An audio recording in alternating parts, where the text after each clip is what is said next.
She woke up with no name, no past, and no idea who she was. All she knew was that a stranger had saved her in one of the most unlikely places, a squatter settlement on the outskirts of the city. But when flashes of memory return, the truth hits like a storm. The man who rescued her is the enemy of everything she once stood for. Get ready for a jaw-dropping story where love, vengeance, and identity collide in a way you'll never forget. She was lying face down in the dirt, barely breathing. Her clothes were torn, her body bruised, and her mind completely blank. No ID, no phone, no memory. Just pain, confusion, and the sound of distant voices. A group of residents from a nearby squatter settlement found her on the side of an abandoned road at dawn. Some wanted to call the police. Others warned against it. That's when he showed up. Tall.com. With a quiet intensity, the man looked her in the eyes and said, "She stays with us." No one questioned him. He carried her in his arms like she was made of glass. They called him Davi, a respected leader in the community, feared by some, followed by many. No one knew who she was, so they gave her a name, Anna. The room where she was kept was simple wooden walls, a mattress on the floor, a bucket of water beside her. She didn't ask questions. She couldn't. Her mind was a blur, but something about Davi felt safe and terrifying at the same time. Who was she? And why did her heart race every time Davi entered the room? Days turned into weeks. Anna learned to walk again, to speak in fragments, to observe. The settlement was alive, children laughing, pots boiling, radios playing music from another world. And at the center of it all was Davi. He moved like someone who'd seen too much. Not cruel, but never soft. He watched over her, but never asked about her past. Maybe he knew she couldn't answer. Maybe he didn't care. One night, a man from outside tried to sneak in.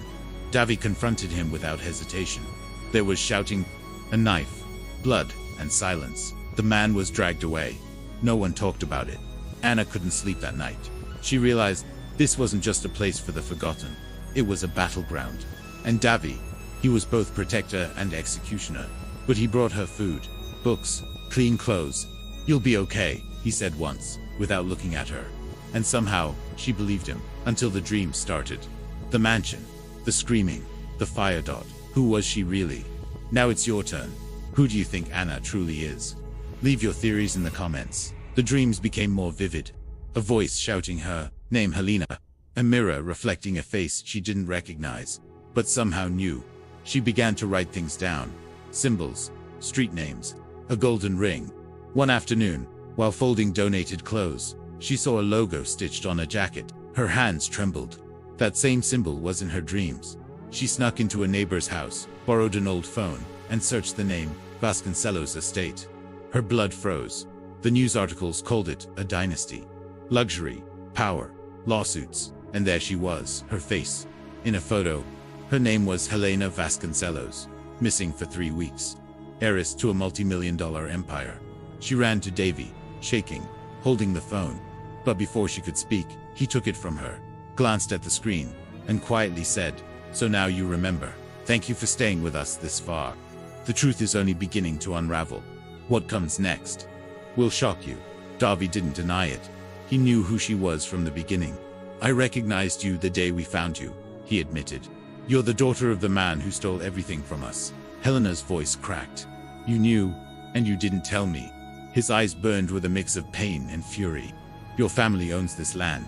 My people have fought for years to survive here while your father tried to wipe us out."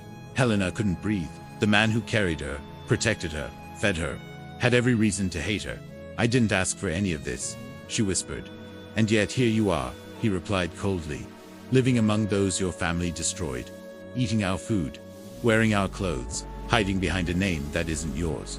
Helena felt like a stranger in her own skin. Everything she thought she knew, every instinct was collapsing. Could the man she feared also be the only one who ever saw her for who she really was? Helena stood in front of the mirror inside Davi's shack. Her real clothes had been found and washed. A driver waited outside. Her father had offered a private jet, bodyguards, therapy, a full return to her old life. Everything was ready. All she had to do was leave. But when she looked at her reflection, it didn't feel like home anymore. She stepped outside and saw Davi from a distance, helping rebuild a roof. He didn't wave.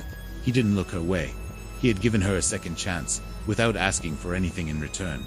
Except now she had to decide. She took one last breath and walked away from the car, back toward the chaos, toward the fire, toward the truth. Some stories aren't about remembering who you were, but choosing who you'll become.